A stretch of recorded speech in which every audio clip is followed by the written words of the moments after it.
My mom would be at all my sporting events. Let's say I was playing football, okay? My mother would be on the sidelines, and if the play on the field started going one way, my mother would run along like, Mark, get him, get him! I'd be like, oh my gosh. I'd get in the huddle with the other guys. They go, Mark, is that your mother? I go, no, I never saw her before in my life. See, the greatest gift my mother ever gave me, she believed in me. I have overdosed on drugs on 3 occasions where I should have been dead.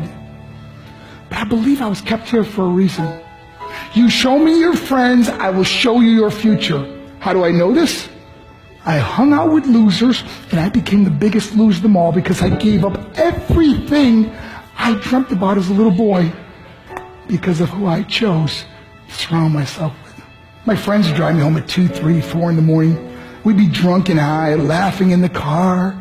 We'd pull up in front of my house in New York. They go, Mark, the light's on. I go, oh man, my mother's up. See, my mom wouldn't go to bed until she knew her son was still alive.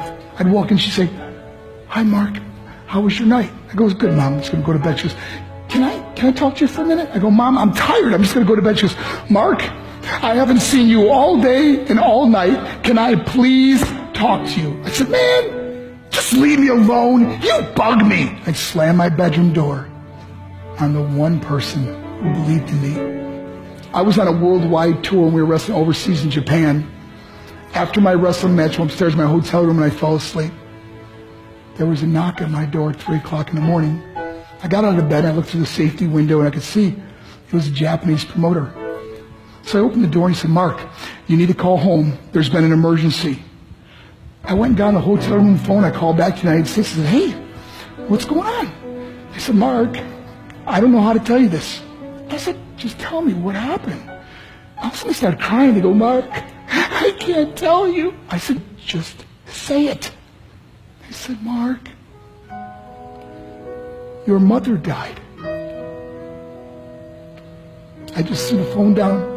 I ran out of my hotel room. I took the elevator to the lobby. When the doors opened up, I just ran out into the street. I mean, there was no cars, there was no people. It was 3 o'clock in the morning. And I walked down the middle of a street in Hiroshima, Japan. And I remember looking up and just saying, Mom, I am so sorry. I flew home for her funeral. And I was so nervous to walk up to her casket, so I just stood way in the back. And I kept looking from a distance. I kept thinking to myself, Mom, please wake up. Please get up. And then I finally got the nerve to walk up to her. And as I got closer, I could see my mom for the first time. I mean, she was so beautiful. She was dressed in white. I mean, she looked like an angel. And I just stood over her and I said, Mom, you are my hero. Everything I am, everything I hope to be was because of you. You loved me so much. You gave me a life. You're the only one that ever believed in me. How did I repay her? By getting drunk? By getting high? By getting stupid? By hanging out with losers? For what? All she ever wanted to do was talk to me. I wish I could talk to you now, Mom. I wish you could see what I'm doing. Why couldn't I have been a better son? We are defined by our choices. But if you surround yourself with people involved in drugs and alcohol and pills, it's a dead end.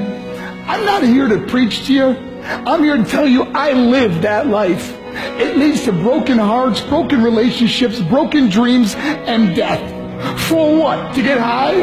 If you have a mother or a father, when you go home, tell them how much you love them.